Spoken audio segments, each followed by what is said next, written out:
Hi friends, welcome to our channel. Manohari అక్కడ kitchen దగ్గర water తాగుతూ ఉంటుంది. ఈలోపు అటువైపుగా భాగి వస్తూ ఉంటుంది. కిటికీల నుంచి అరు కూడా చూస్తూ ఉంటుంది. అంజు స్కూల్కి రెడీ అయ్యి కిందకి వస్తుంది.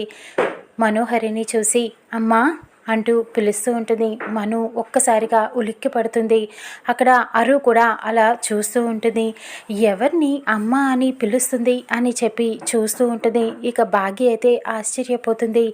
ఎవరిని పిలుస్తుంది అని చెప్పి ఇక మను కూడా అలా చూస్తూ ఉండిపోతుంది. ఏంటి అంజు, ఏమంటున్నావు అని అడుగుతూ ఉంటుంది.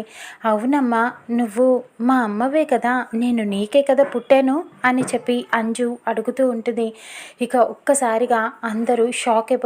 అంజు, ఏం మాట్లాడుతున్నావు నువ్వు అని చెప్పి అడుగుతూ ఉంటుంది. మనోహరి ఇటు భాగి కూడా అరు కంగారు పడుతూ ఉంటుంది. అంజుకి నిజం తెలిసిపోయిందా ఏంటి, మనోహరి కూతురు అంజు అని చెప్పి తెలిసిపోయిందా, ఏం జరుగుతోంది అని భయపడుతూ ఉంటుంది. ఇక అసలు నిజం తెలుసుకున్న అంజు ఏం చేయబోతుందో చూద్దాం.